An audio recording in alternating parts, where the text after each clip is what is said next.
नमस्कार मंडळी, कृषी दर्शन लाईव्ह फोन इन कार्यक्रमात मी उन्नती जगदाळे आपल्या सगळ्यांचं मनपूर्वक स्वागत करते। मंडळी, आपल्या सगळ्यांना ठाऊक आहे की आदरणीय पंतप्रधान नरेंद्र मोदी यांनी आत्मनिर्भर भारत अभियान सुरू केलेलं आहे आणि या अभियानाअंतर्गत वेगळे क्षेत्र त्यांनी घेतलेले आहे।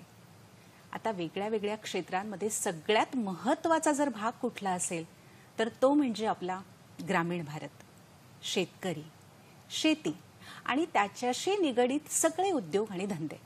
आता हे असताना या अभियानाचा नेमका ग्रामीण भागाला, शेतकऱ्यांना कसा फायदा होऊ शकतो? शेतकऱ्यांचं उत्पन्न दुप्पट करणं हेच तर खरं मुख्य उद्देश त्यांचा आहे। मग तो कसा होऊ शकतो? या आणि अशा सगळ्या बाबींचा विचार आपण आजच्या कार्यक्रमात करणार आहोत आणि म्हणूनच आज आपण विषय घेतलेला आहे। विषय लक्षात घ्यायचा, आत्मनिर्भर भारत अभियानाअंतर्गत त्याच्या माध्यमातून शेतकऱ्यांची आर्थिक प्रगती हा आहे आपला आजचा विषय। आणि आपल्याला मार्गदर्शन करण्यासाठी आज आम्ही स्टुडिओमध्ये आमंत्रित केलंय आदरणीय प्रदीपजी पराते यांना। ते उपमहाव्यवस्थापक नाबार्ड महाराष्ट्र क्षेत्रीय कार्यालय पुणे या ठिकाणाहून आलेले आहेत। नमस्कार सर। नमस्कार। आपलं आमच्या या कार्यक्रमात, लाईव्ह फोन इन कार्यक्रमात खूप खूप मनपूर्वक स्वागत आहे। आणि आपला हा लाईव्ह कार्यक्रम आहे आणि फोन इन स्वरूपाचा आहे, तर आपण सुरुवातीला प्रेक्षकांना फोन नंबर्स देऊया। तर फोन नंबर आपले असे आहेत 022 2490 8050 आणि 022 हा STD कोड आहे, 2498 8050। माझी सगळे आपले शेतकरी बांधव आणि प्रेक्षकांना अशी विनंती आहे की आपण विषयाला अनुसरून आजचे प्रश्न विचारा। प्रश्न विचारताना आपल्या दूरदर्शन संचाचा आवाज कमी करा। आपल्याला जो पुरवठा आहे म्हणजे कृषी पतसंस्था, शेतकरी समित्या, कृषी उद्योजक, विविध वित्त संस्था यांच्या माध्यमातून वित्त पुरवठा कसा होऊ शकतो हा एक विषयाचा भाग असू शकेल। गोदाम, शीतगृह किंवा अन्य उद्योग यांना पण वित्त पुरवठा कसा होऊ शकतो? आपल्याला जर स्टार्टअप योजना काही नव्यानं सुरू करायची असेल तर ती आपण कोणती करू शकतो? यामध्ये कोणत्या संधी आहे? परत दुग्ध व्यवसाय, कुक्कुटपालन आणि अन्य जे काही शेतीशी निगडित जोडधंदे आहे त्याचा या अभियानामध्ये समावेश कसा करण्यात आला आहे? नाबार्डच्या माध्यमातून विविध अशा योजना राबवल्या गेलेल्या आहेत आणि आदिवासी लोक, पाणी पुरवठा विभाग, तर त्यासाठी त्यांनी काय नेमकी कामं केलेली आहेत? कृषी संबंधी मूलभूत पायाभूत सुविधा यांचा समावेश या योजनेमध्ये कसा झालेला आहे? आणि विशेष करून जर आपल्याला कर्ज हवं असेल तर ते कसं मिळवता येऊ शकतं? किसान क्रेडिट कार्ड याबाबत काय नवीन आलेला आहे आपल्यासाठी? तर या सगळ्या सर्व समावेशक बाबींचा आज आपण आजच्या कार्यक्रमात विचार करणार आहोत आणि आपले प्रश्न सुद्धा याच स्वरूपाचे असावे अशी अपेक्षा आहे। आणि मी परत सुरुवातीलाच आपल्या सगळ्यांना विनंती करते, प्रश्न विचारताना आपल्या दूरदर्शन संचाचा जो आवाज आहे तो अगदी कमी ठेवायचा आहे, बंदच ठेवायचा आहे। आणि प्रश्न विचारायचे मी फोन नंबर आज पुन्हा एकदा सांगते, 022 2490 8050 2498 8050 हा दुसरा नंबर आहे।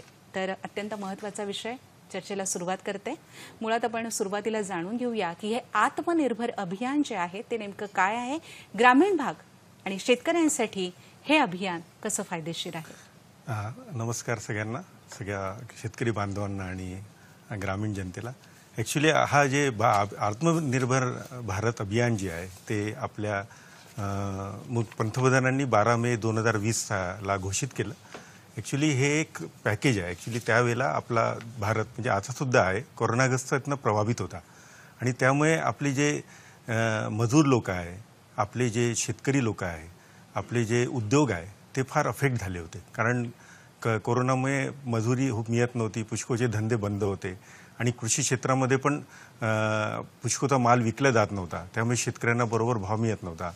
असे पुष्कळशे घटनांमधनं आपण त्यावेळेला जात होतो। तर त्यावेळेला आपल्या पंतप्रधानांनी 20 लाख करोडचा हा भारत आत्मनिर्भर अभियानाचा निधी घोषित केला।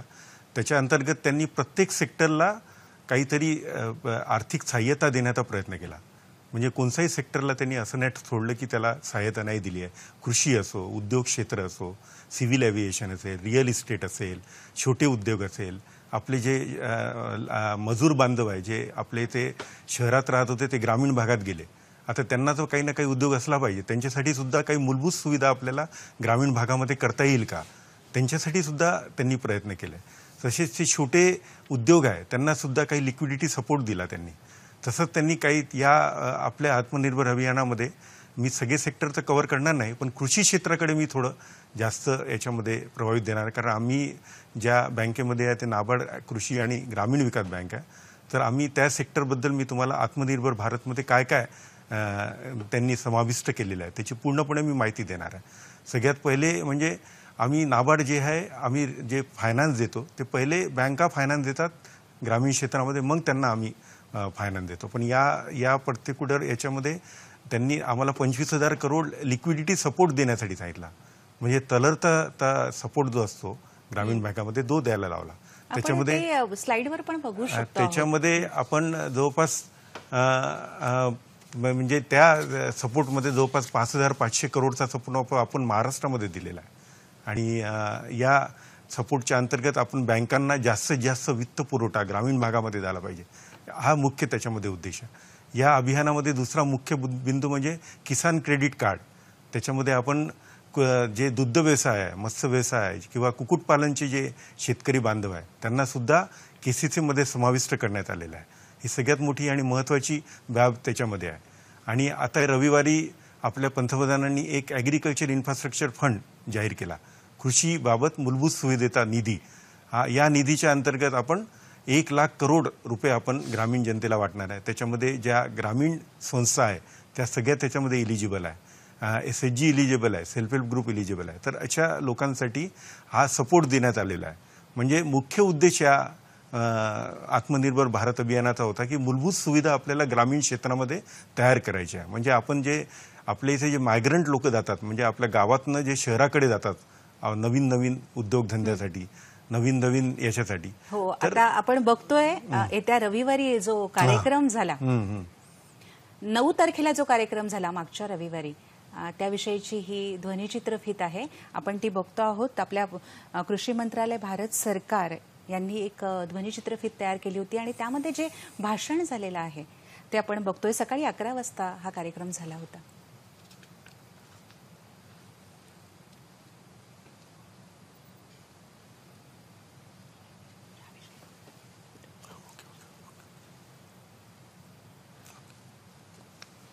गांवों गांवों में बेहतर भंडारण, आधुनिक कोल्ड स्टोरेज की चेन तैयार करने में मदद मिलेगी और गांव में रोजगार के अनेक अवसर तैयार होंगे.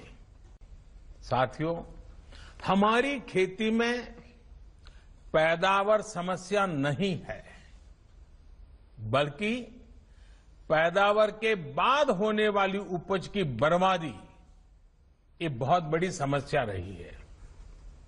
इससे किसान को भी नुकसान होता है और देश को भी बहुत नुकसान होता है.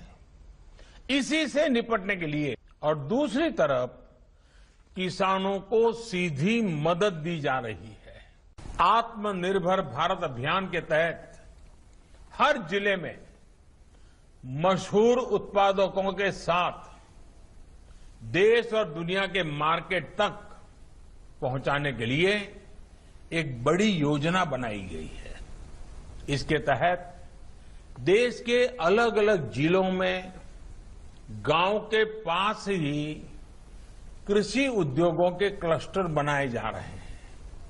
साथियों, अब हम उस स्थिति की तरफ बढ़ रहे हैं जहां गांव के कृषि उद्योगों से फूड आधारित उत्पाद शहर जाएंगे और शहरों से दूसरा औद्योगिक सामान बनकर गांव पहुंचेगा.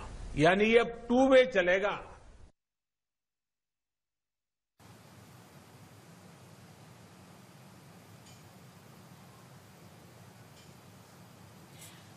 अत्यंत महत्त्वपूर्ण अशी ही जी काही योजना आहे ती या अभियानातनं जाहीर झालेली आहे. महत्त्वपूर्ण अभियान शेतकरी बांधवांसाठी. याविषयी आपण सविस्तर कार्यक्रमात पुढे बोलणारच आहोत आणि त्या अनुषंगाने आपले प्रश्नही अपेक्षित आहे. बाळू सदार यांचा आपल्याला अकोल्यावरून फोन येतोय. हॅलो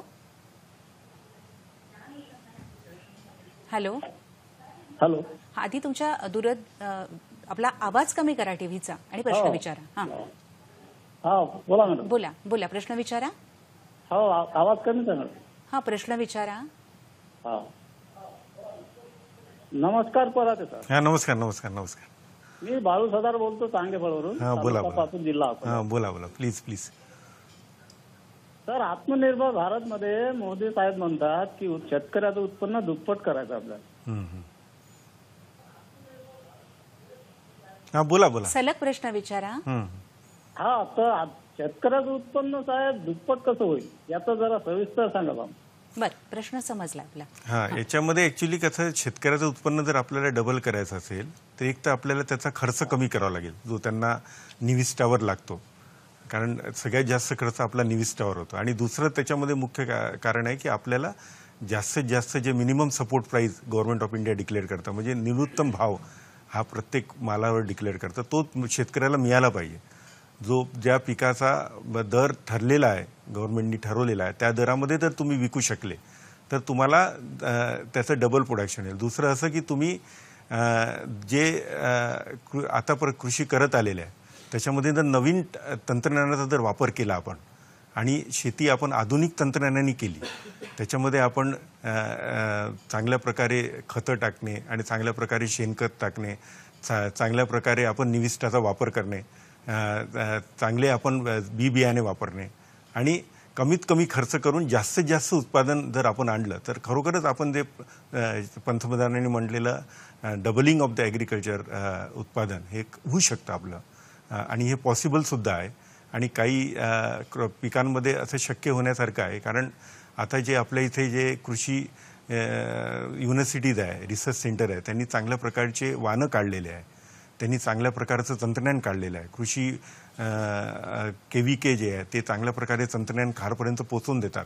अशा प्रकारचं तंत्रज्ञान जर आपण वापरलं, निविष्ठावर खर्च जर आपण कमी केला, जास्तीत जास्त आपण ऑर्गॅनिक इनपुट्स जर वापरले आणि आपल्याला जर भाव चांगल्या प्रकारे मिळाला, भाव चांगला मिळण्यासाठी आता अभियानामध्ये त्यांनी एक कृषी संबंधी मूलभूत सुविधा फंड तयार केलेला आहे. त्याच्यामध्ये त्यांची इच्छा हीच आहे की आपल्याला गावोगावी मूलभूत सुविधा उपलब्ध करून द्यायची आहे शेतकऱ्यांना. जेव्हा जर तुम्हाला मूलभूत सुविधा उपलब्ध होईल तर शेतकरी डायरेक्ट आपल्या शहरामध्ये जाऊन माल विकेल. आणि तो जेव्हा जर शेतकरी आणि जे मधले जे बिचोली लोक असतात किंवा मिडलमॅन म्हणतो आपण त्याला, किंवा होलसेलर असतात, ते जर कमी झाले आणि तुम्ही डायरेक्टली जर ज्याला आवश्यकता आहे त्याला माल विकू शकले तर तुम्हाला जास्तीत जास्त भाव मिळेल, कारण शेतकऱ्याला कमी भाव मिळतो आणि मधले जे लोक असतात त्यांना त्याच्यामधलं इन्कम जास्त मिळतं. आपल्याला हा पण प्रयत्न सरकारचा आहे अभियानाअंतर्गत की तुम्हाला जास्तीत जास्त मार्केट उपलब्ध करून देणे, तुम्हाला ज्यांच्याकडे माल पोचवायचा आहे त्यांच्यापर्यंत तुम्हाला पोहोचवून देणे,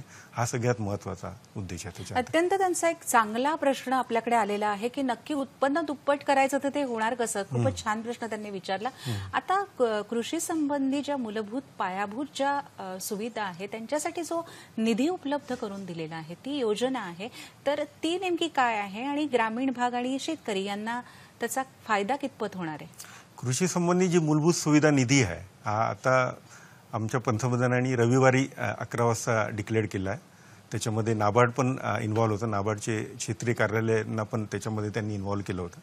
आणि पंतप्रधानांनी स्वतः जे प्रायमरी ॲग्रिकल्चर कोऑपरेटिव्ह सोसायटी आहे, जे प्राथमिक कृषी संस्था आहे, त्यांच्याशी डायरेक्ट संवाद साधला. सगळ्यात महत्त्वाचं आहे. याच्यामध्ये सगळ्यात महत्त्वाचं हे आहे की याच्यामध्ये आपल्याला काढणीनंतर म्हणजे पीक काढणीनंतर आपल्याला जी मूलभूत सुविधा गावांमध्ये जी तयार करायची आहे त्याच्यासाठी हा निधी आहे. किंवा शेतकऱ्यांना समूहामध्ये काही आपल्याला तयार करायचं असेल, एखादं शेततळ तयार करायचं असेल, एखादं ऑर्गॅनिक इनपुट तयार करायचं असेल, त्यासाठी हा निधी आहे. याच्यामध्ये ज्या लोक इलिजिबल आहे त्याच्यामध्ये ज्या काही गावागावामध्ये ज्या संस्था आहे, ज्या मार्केटिंग संस्था असतील किंवा ज्या पॅक्स असतील, ज्या जिल्हा मध्यवर्ती बँकेच्या अंतर्गत ज्या पॅक्स आहेत त्या सगळ्या त्याच्यामध्ये इलिजिबल आहे. इन्क्लुडिंग त्याच्यामध्ये जे शेतकऱ्यांचे कंपन्या आहेत त्यासुद्धा त्याच्यामध्ये इलिजिबल आहे. जसे कोणी कृषी क्षेत्रामध्ये जे उद्योजक आहेत ते सुद्धा इलिजिबल आहे. कृषी क्षेत्रामध्ये जे स्टार्टअप एजन्सीज आहे ते सुद्धा त्याच्यामध्ये इलिजिबल आहे. कारण हा फंड कशासाठी आणला याच्या पार्श्वभूमी पण ही आहे की आपण जर पाहिलं आपल्या शेतीमध्ये तर जवळपास म्हणजे जवळपास 58% आपले जे भारतातले बांधव आहे हे शेतीवर डिपेंड आहे. त्याच्यातले 85% हे छोटे शेतकरी आहे आणि छोट्या शेतकऱ्यांना धरून ही योजना बनवण्यात आलेली आहे. याच्यामध्ये काय होऊन झालं की आपल्या इथे उत्पादन खूप चांगलं आहे. आता जर तुम्ही पाहाल तर आपल्या इथे कृषीमध्ये जे उत्पादन आहे 300 मिलियन टन क्रॉस झालेलं आहे आपल्या भारताचं.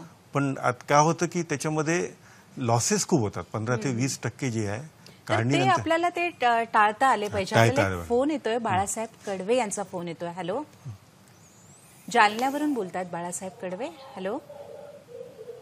हा, नमस्कार. नमस्कार, आपला प्रश्न विचारा. हा सर, माझा प्रश्न असा आहे, आत्मनिर्भर भारतामध्ये शेतकऱ्याची प्रगती होण्यासाठी शेतकऱ्यांनी काय करायला पाहिजे? अच्छा, शेतकऱ्यांनी त्यांनी प्रश्न म्हणजे शासनाने काय करायला पाहिजे हा नंतरचा मुद्दा आहे. शेतकऱ्यांनी काय करायला पाहिजे? हा, खूप चांगला प्रश्न तुम्ही विचारला. प्रश्न फार चांगला विचारला.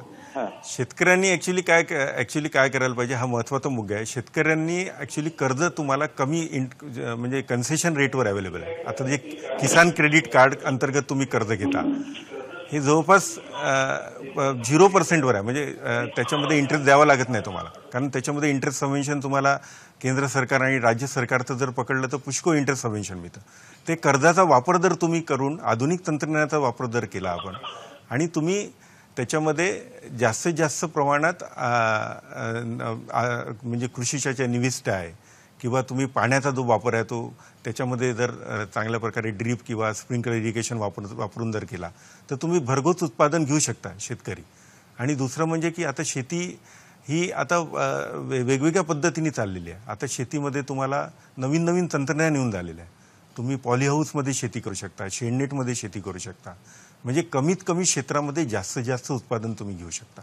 त्याच्यासाठी नवीन नवीन तंत्रज्ञान आलेले आहे, नवीन प्रकारचे वाण आलेले आहे. आपण तर फळ किंवा भाजीपाल्याचा उद्योग केला, भाजीपाल्याची शेती केली तर आपल्याला जास्त उत्पन्न मिळू शकतं. तर या सगळ्या गोष्टीला अनुसरून जर तुम्ही केलं तर तुम्हाला त्याचा फायदा होईल. बरं, आता आपल्यासोबत आदरणीय लुकलिश रावल आहेत, पुण्यावरनं बोलतायत ते. हॅलो. हॅलो, मुख्य व्यवस्थापक महाराष्ट्र क्षेत्रीय कार्यालय या ठिकाणाहून बोलतायत लुकलिश रावलजी. नमस्कार सर, आपल्या कार्यक्रमात स्वागत आहे. नमस्कार मॅडम. नमस्कार. हां, मला आता सुरुवातीला तुमच्याकडनं हे जाणून घ्यायला आवडेल की नाबार्डने प्राथमिक कृषी सहकारी संस्था आहे यांचं आर्थिक सक्षमीकरण व्हावं, त्या बळकट व्हाव्या यासाठी नेमके काय काय प्रयत्न केलेले आहे, काय काय केलं त्यांच्यासाठी? नमस्कार मॅडम. हा, नमस्कार. मला या प्रश्नाचे उत्तर द्यायला संधी दिल्याबद्दल आभार. माझं मराठी फार छान नाही म्हणून मी उत्तर हिंदीत देईल यासाठी क्षमस्व. हाँ, बोला सर. जैसा कि आप जानते हैं, प्राथमिक कृषि सहकारी संस्था जिसका आपने अभी भी बात की, उसको हम अंग्रेजी में प्राइमरी एग्रीकल्चर कोऑपरेटिव सोसाइटी बोलते हैं और उसको पैक्स शॉर्ट में बोलते हैं. तो मैं पैक्स शब्द का प्रयोग करूंगा. पैक्स होती है वो short term cooperative credit structure की सबसे जमीनी तर्ज की संस्था है और इसका संपर्क सीधे किसानों से होता है.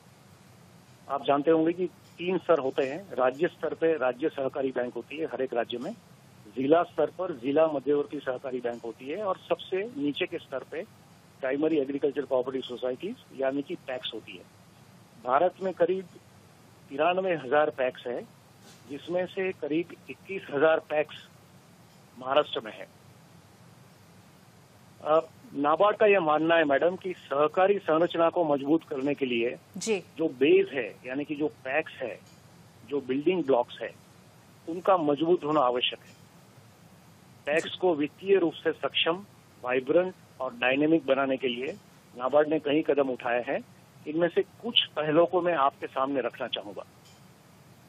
नाबार्ड ने एक सहकारिता विकास निधि कोऑपरेटिव डेवलपमेंट फंड बनाया है नाबार्ड में और ये फंड में से हम अलग अलग प्रकार की सहायता देते हैं. इस निधि के माध्यम से नाबार्ड जिला मध्यवर्ती सहकारी बैंकों में पैक्स डेवलपमेंट सेल बनाने के लिए सहायता देता है, अनुदान देता है. ये पैक्स डेवलपमेंट सेल है वो पैक्स की सक्षमता बढ़ाने में मदद करते हैं, उनके बिजनेस डेवलपमेंट प्लान्स बनाने में मदद करते हैं, उनको एक मल्टी सर्विस सेंटर मतलब एक ही एक्टिविटी से आगे बढ़कर अपने सदस्यों के लिए बहुत सारी चीजों के लिए सहायता देना, इस तरह का एक मल्टी सर्विस सेंटर बनाने में मदद करते हैं। नाबार्ड के कोऑपरेटिव डेवलपमेंट फंड में से नाबार्ड पैक्स को बेसिक इंफ्रास्ट्रक्चर जैसे कि टेबल, चेयर्स, छोटे कंप्यूटर्स वगैरह लगाने के लिए, इंफ्रास्ट्रक्चर बनाने के लिए भी मदद करता है। अच्छा। कोऑपरेटिव डेवलपमेंट फंड में से कंप्यूटरीकरण के लिए भी हम सहायता देते हैं, और अगर राज्य सरकार से इसी तरह की मैचिंग ग्रांट मिलेगी, सहायता मिलेगी, तो हम उनको 5 करोड़ रुपए तक का अनुदान दे सकते हैं। अच्छा। महाराष्ट्र में हमने ये प्रपोजल राज्य सरकार को दी हुई है, जो उनके विचाराधीन है। अब हम ये एग्रीकल्चर इंफ्रास्ट्रक्चर फंड पे आते हैं, जिसके बारे में आपके कार्यक्रम में ऑलरेडी बात चल रही थी। नाबार्ड ने एग्रीकल्चर इंफ्रास्ट्रक्चर फंड के साथ साथ इस पहल में टैक्स को जोड़ने के लिए स्पेशल रिफाइनेंस स्कीम अनाउंस की है। स्पेशल रिफाइनेंस स्कीम इस तरह की है कि हम मात्र 3% ब्याज पे कोऑपरेटिव सेक्टर को रिफाइनेंस देंगे, जो पैक्स को मात्र 4% पे उपलब्ध होगा। और अगर आप एग्रीकल्चर इंफ्रास्ट्रक्चर फंड वाले 3% सबवेंशन को इसमें जोड़ लेते हैं, तो इफेक्टिवली पैक्स को केवल 1% ब्याज पे ऋण उपलब्ध होगा। अच्छा। जिससे वो फार्म गेट पे, मतलब अपने गांव में वहीं पे अच्छी क्वालिटी का इंफ्रास्ट्रक्चर बना सकते हैं, और ये इंफ्रास्ट्रक्चर से उनके सदस्यों को फायदा होगा, सभी किसानों को भी फायदा होगा। मुझे हर्ष है ये बताते हुए कि महाराष्ट्र के लिए नाबार्ड ने 309 पैक्स के लिए सैंक्शन लेटर एमडी महाराष्ट्र राज्य सहकारी बैंक को 9 अगस्त को ही दिया था, जिस दिन आपको याद होगा कि हमारे ऑनरेबल प्रधानमंत्री जी ने एग्रीकल्चर इंफ्रास्ट्रक्चर फंड की घोषणा की थी। उसी दिन हमने 309 पैक्स के लिए सैंक्शन लेटर महाराष्ट्र राज्य सहकारी बैंक को दिया है, और हम इसमें काफी आगे बढ़ना चाहते हैं। हमें आशा है कि हमारे इस प्रयासों से राज्य में पैक्स की स्थिती मजबूत बनेगी और सहकारिता की स्थिती में भी काफी सुधार आएंगे। नक्कीच नक्कीच। आपल्या या सगळ्या धन्यवाद, खूप खूप मनपूर्वक धन्यवाद। आपल्या या सगळ्या कार्याचा शेतकरी आणि या संस्थांना नक्कीच फायदा होत असेल। कार्यक्रमात सहभागी झाल्याबद्दल आपले मनपूर्वक आभार आणि धन्यवाद। नमस्कार। नमस्कार। शेतकरी बांधवांनो, आता या ठिकाणी आपण एक छोटीशी विश्रांती घेत आहोत आणि विश्रांतीनंतर पुन्हा आपण आपल्या आजच्या विषयाकडे येऊया।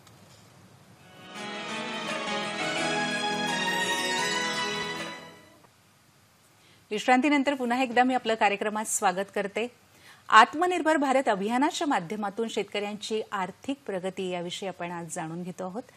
जो फंड मूलभूत जो जाहीर झालेला आहे, कृषी संबंधी पायाभूत सुविधांचा जो फंड या योजनेचा जाहीर झाला आहे, तर त्याचा शेतकरी, संस्था आणि ग्रामीण भाग यांना कशा पद्धतीने फायदा होतोय याविषयी काय सांगाल?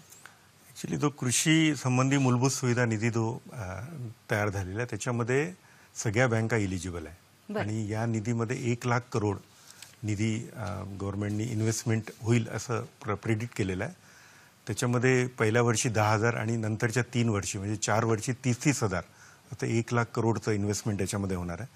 याच्यामध्ये सगळ्यात महत्त्वाचा बाब ही आहे की बँकांनी जास्तीत जास्त फायनान्स मूलभूत सुविधांसाठी केलं पाहिजे, म्हणून सरकारकडनं 3% इंटरेस्टमध्ये कपात मिळणार, म्हणजे इंटरेस्ट सबवेन्शन मिळणार आहे गव्हर्नमेंट ऑफ इंडियाकडनं। आणि याच्यामध्ये जे काही उद्योग तयार होतील, बँकांना म्हणजे शिथिलतानी कर्ज देता यावं, त्यासाठी त्यांना क्रेडिट गॅरंटीसुद्धा म्हणजे गॅरंटीसुद्धा प्रोव्हाइड करणार आहे CGMSTच्या अंतर्गत आणि किंवा नाबार्डच्या प्रोड्यूस फंडच्या अंतर्गत।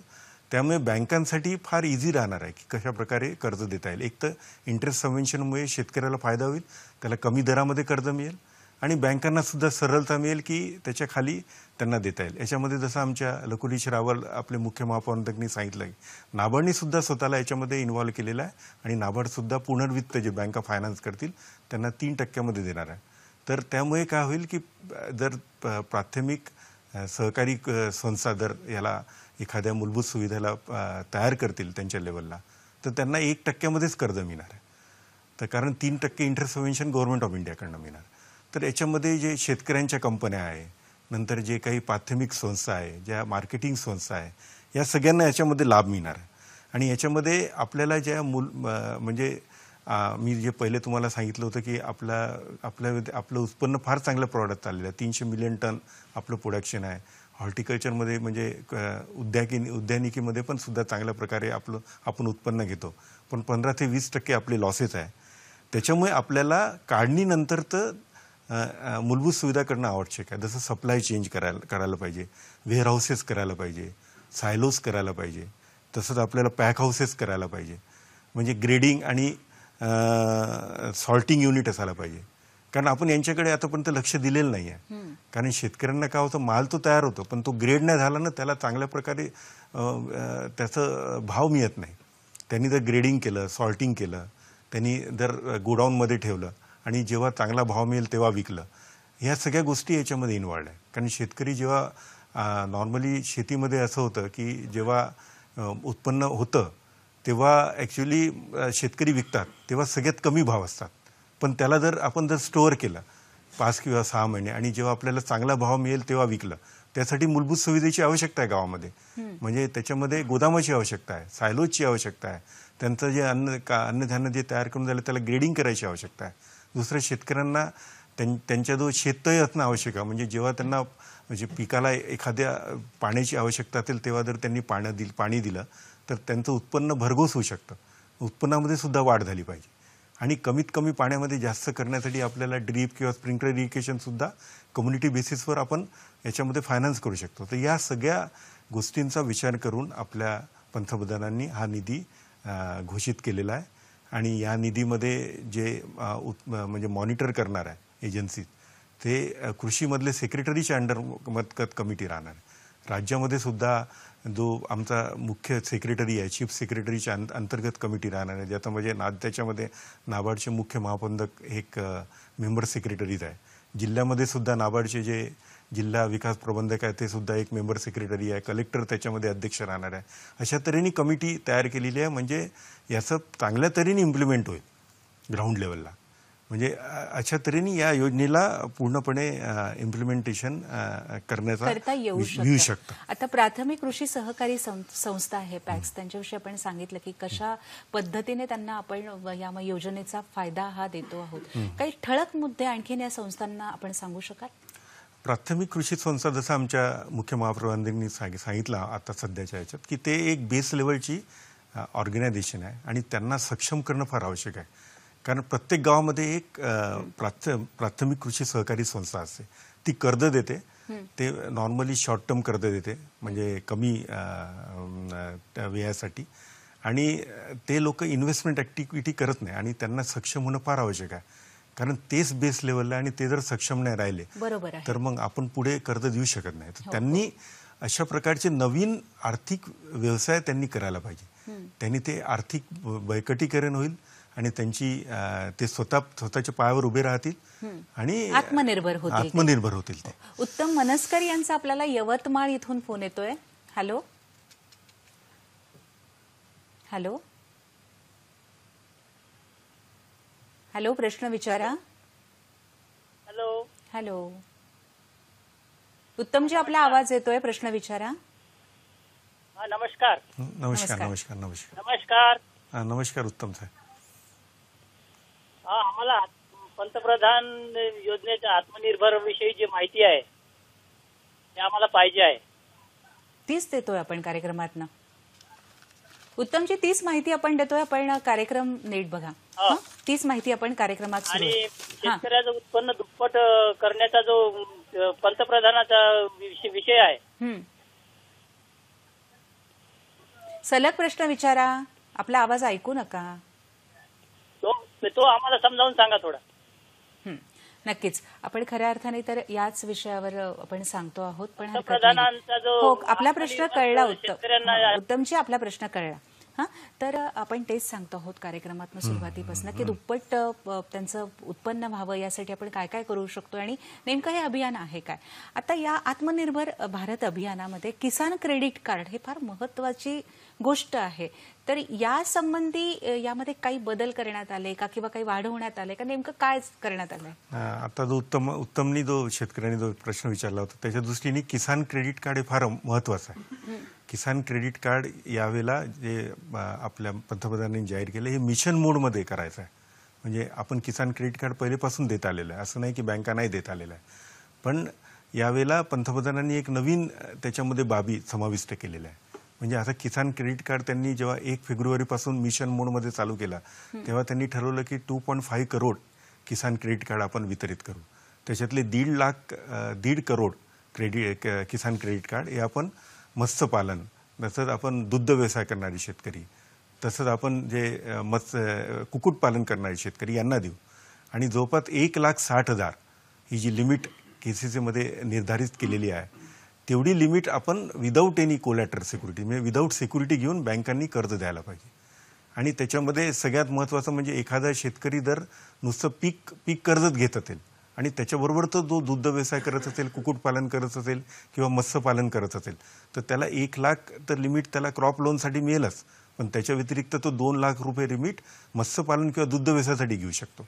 कारण जसं तुम्ही म्हटलं की आमचं उत्पन्न कसं वाढेल, तर शेतकऱ्याला सुद्धा शेती व्यतिरिक्त दुग्ध व्यवसाय, कुक्कुटपालन, मत्स्यपालन हे करायला पाहिजे असं सरकारचं म्हणणं आहे. कारण तुम्ही शेतीवर पूर्णपणे आपण निर्भर राहू शकत नाही. कारण शेतीमध्ये कधी वातावरणामुळे किंवा कशामुळे उत्पन्न कमी होतं. त्यामुळे आपल्याला त्याच्याबरोबर काहीतरी उद्योगाची जोड असणं आवश्यक आहे. हे त्याच्यामध्ये महत्त्वाचा बिंदू आहे. आणि त्याच्या अंतर्गत त्याचा डेली बेसिसवर केसीसी किती तयार झाले, बँकांनी किती फायनान्स केले याचं सुद्धा दररोज रिपोर्टिंग होत राहतं. आणि याला फार भर देण्यात आलेला आहे की पहिल्यांदा म्हणजे भारतामध्ये की आपण दुग्ध व्यवसाय, मत्स्यपालन आणि कुक्कुटपालन याच्यावर सुद्धा किसान क्रेडिट कार्ड द्यायला पाहिजे. हे नवीन बाबी याच्यामध्ये समाविष्ट करण्यात म्हणजे किसान क्रेडिट कार्डमध्ये अनेक नवीन बाबींचा समावेश करण्यात आलेला आहे. तर आत्मनिर्भर भारत अभियान याद्वारे याच्या माध्यमातून शेतकऱ्यांची आर्थिक प्रगती कशी साधली जाऊ शकते हे आपण या आजच्या कार्यक्रमातून आपण समजून घेत आहोत. आपण स्लाइडद्वारे सुद्धा ही गोष्ट समजून सांगू शकतो शेतकऱ्यांना की किसान जे आपलं जे कार्ड आहे, क्रेडिट कार्ड, त्यांच्या माध्यमातून ज्या विशेष बाबी जोडण्यात आलेल्या आहे त्या नेमक्या कोणत्या आहेत त्या आपण ठीक पद्धतीने या ठिकाणी स्लाइडवरनं आपण खऱ्या अर्थाने बघू शकतो, नाही का. या ठिकाणी दाखवलेलं आहे. आणि तसं म्हटलं मिशन मोडमध्ये किसान क्रेडिट कार्ड योजनेचा विस्तार केला आहे. 2.5 कोटी नवीन शेतकऱ्यांना त्यामध्ये समाविष्ट करण्यात आलं आहे. कोळी बांधव, कुक्कुटपालन आणि दुग्ध व्यवसायातील शेतकऱ्यांनाही सामील करण्यात आलं आहे. आणि पंतप्रधान किसान योजनेमधील लाभार्थ्यांना किसान क्रेडिट कार्डमध्ये सामील करण्यात आले. अशा अनेक बाबी आजच्या कार्यक्रमातून आपल्या समोर येत आहेत. पण या ठिकाणी आपण एक छोटीशी विश्रांती घेणार आहोत.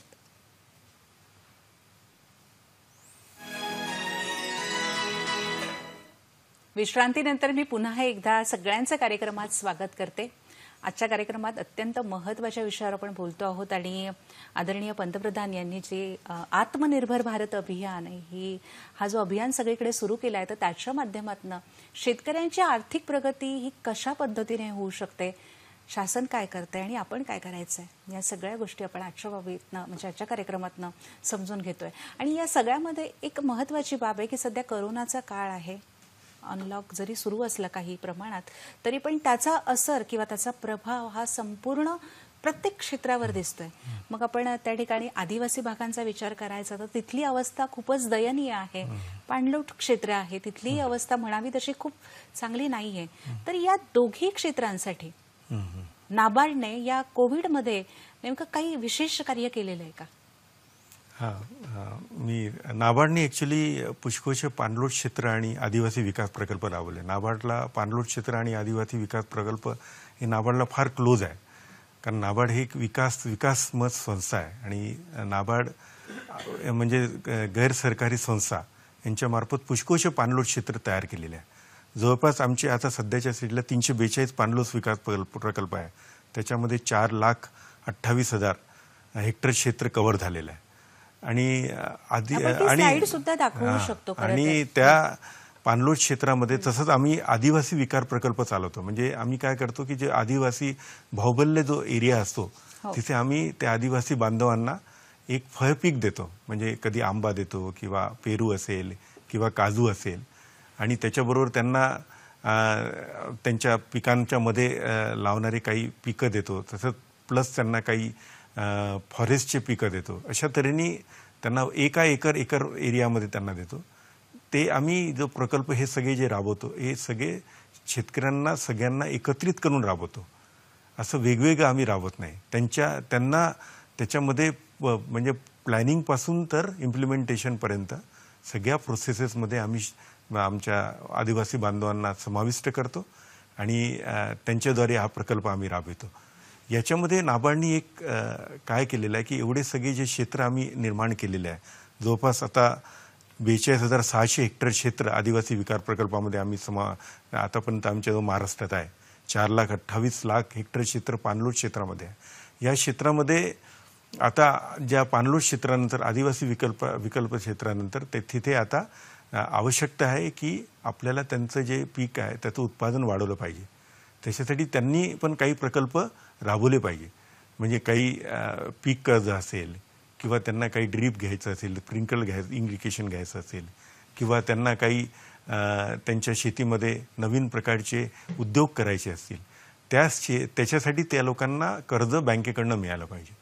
आणि नाबार्ड काय करत आहे की नाबार्ड बँकांना 3% पुनर्वित्त देत आहे बरं. पाणलोट आणि आदिवासी क्षेत्रामध्ये.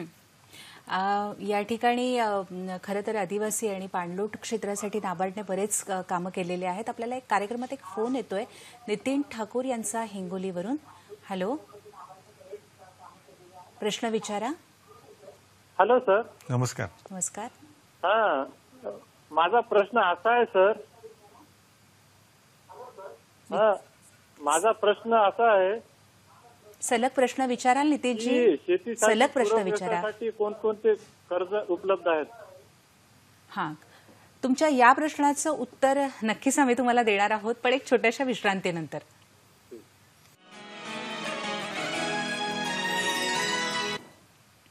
विश्रांतीनंतर मी पुन्हा एकदा आपल्या सगळ्यांचं कार्यक्रमात स्वागत करते. विश्रांतीपूर्वी आपल्याला नितीन ठाकूर यांचा प्रश्न होता, अर्थातच तो सगळ्या शेतकऱ्यांसाठी म्हणून होता की शेतकऱ्यांसाठी कोणते कोणते कर्ज उपलब्ध आहेत. शेतकऱ्यांना जे कर्ज लागतात त्याप्रमाणे बँका कर्ज देतात. आता जसं शेतकऱ्यांना पीक कर्ज लागतं ते फार कमी ड्युरेशनसाठी लागतं, 12 महिने किंवा 18 महिने जर ऊस असेल तर ते एक पीक कर्ज त्यांना मिळतं. दुसऱ्या प्रकारचं कर्ज म्हणजे त्यांना काही इन्व्हेस्टमेंट ॲक्टिव्हिटी करायची, पंपसेट लावायचा असेल, विहीर खोदायची असेल किंवा त्यांना काही कुंपण तयार करायचं असेल किंवा त्यांना दुग्ध व्यवसाय करायचा असेल, कुक्कुटपालन करायचं असेल तर त्याच्यासाठी सुद्धा कर्ज उपलब्ध आहे. ट्रॅक्टर घ्यायचं असेल तर त्याला आम्ही इन्व्हेस्टमेंट क्रेडिट म्हणतो, म्हणजे थोडं त्याला ड्युरेशन जास्त असतं. हे ड्युरेशन आपण कसं निश्चित करतो की त्यांना परतफेड केव्हा करायची आहे. त्याचं पीक कर्जाची परतफेड त्यांना 12 महिन्यामध्ये करावं लागतं आणि जर त्यांना इन्व्हेस्टमेंट क्रेडिट जर त्यांनी घेतलं तर त्यांना जवळपास 5 ते 10 वर्षामध्ये परतफेड करावी लागते. तर असे ज्याच्यामध्ये त्यांना प्रत्येक प्रकारचं कर्ज शेतकऱ्यांना अवेलेबल आहे. ज्यांना शेतकऱ्यांना जशा प्रकारचं कर्ज पाहिजे तसं अवेलेबल आहे. जर शेतकरी म्हणत असेल की आम्हाला एखादं प्रोसेसिंग युनिट टाकायचं असेल तर प्रोसेसिंग युनिटसाठी सुद्धा वर्किंग कॅपिटलही मिळतं. त्याच्याबरोबर त्यांना त्याच्यामध्ये प्रोसेसिंग युनिट टाकण्यासाठी जे कर्ज पाहिजे ते इन्व्हेस्टमेंट क्रेडिटच्या रूपात सुद्धा त्यांना मिळतं. म्हणजे शेतकऱ्यांनी त्यांना जशा आवश्यक आहे तशा प्रकारे बँकांनी आपले प्रोडक्ट काढलेले आहे. आता तर सध्या गोल्ड लोन सुद्धा मिळतं, म्हणजे शेतकऱ्यांनी आपलं गोल्ड द्यावं आणि त्याच्यानुसार त्यांना कर्ज मिळतं. तर अशा प्रकारे त्यांना जे आवश्यकता असेल आणि त्यांना ज्या प्रकारची आवश्यकता आहे त्या प्रकारचं कर्ज बँकांकडनं देतात. जर त्यांचा माल तयार असेल आणि तो जर माल त्यांनी स्टोरेजमध्ये गोडाऊनमध्ये ठेवला आणि त्यांनी त्याच्या गोडाऊनच्या आधारावर ते सुद्धा एक कर्ज, तारण कर्ज त्याला म्हणतात, ते कर्जसुद्धा बँका देतात. आणि सगळ्या बँका अशा प्रकारचे कर्ज देतात ग्राउंडमध्ये, ज्याच्यामध्ये मध्यवर्ती बँका आहे, ग्रामीण बँका आहे, नंतर कमर्शियल बँका आहे, प्रायव्हेट बँका आहे, छोट्या स्मॉल फायनान्स बँका आहे. सगळ्या बँका ग्राउंड लेवलवर सगळ्या याच्यासाठी कर्ज देतात. म्हणजे कर्जाची जी सोय आहे ही शेतकऱ्यांसाठी खूप पूर्वीपासूनच खऱ्या अर्थानं केली गेली आहे. अभियानाच्या दृष्टीनेही आज आपण विचार करतो आहोत आणि खरं तर आपण बघतोय की सध्या कोविडचा काळ आहे आणि अशा काळामध्ये शेतकरी पण खूप या सगळ्या गोष्टींमुळे प्रभावित झाले आहेत. ग्रामीण भागात पण रोजगाराचा प्रश्न आणि ग्रामीण भागाचे आपले काही प्रश्न आहेत, तर त्यासाठी काही व्यवस्था केली गेलेली का याविषयी आपण जाणून घेऊया, पण एका छोट्याशा विश्रांतीनंतर.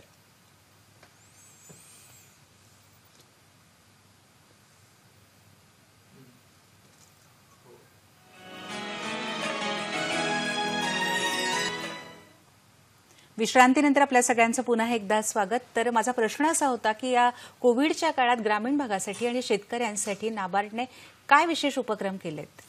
नाबार्ड आपल्या विकासात्मक कामामध्ये ॲक्च्युली एक बँकिंग टेक्नॉलॉजी सुद्धा, कारण आम्ही जिल्हा मध्यवर्ती बँक आणि ग्रामीण बँक यांना आम्ही बँकिंग टेक्नॉलॉजी देण्याचा प्रयत्न करतो. कारण आता बँकेमध्ये जे प्रायव्हेट बँका आलेल्या आहेत त्यांच्या जो ॲग्रिकल्चर बँकिंग टेक्नॉलॉजी खूप चांगली आहे. तर त्याच्या अंतर्गत आम्ही मोबाईल व्हॅन्स दिलेल्या आहे. बरं. कोविड काळात सुद्धा आम्ही 6 मोबाईल व्हॅन दिल्या, म्हणजे टोटल आम्ही 41 दिलेल्या आहे. त्याच्याद्वारे ते डायरेक्टली शेतकऱ्यांपर्यंत जाऊन त्यांना त्यांची डिपॉझिट घेऊ शकतात आणि त्यांना कर्ज देऊ शकतात आणि त्यांना आर्थिक पुरवठा त्यांच्या घरी जाऊन देऊ शकतात. कारण कोविड काळामध्ये लोक बाहेर निघत नव्हते. दुसरं मायक्रो एटीएम्स आम्ही त्यांना काही बँकांना दिलेले आहे, पॉस टर्मिनल दिलेलं आहे.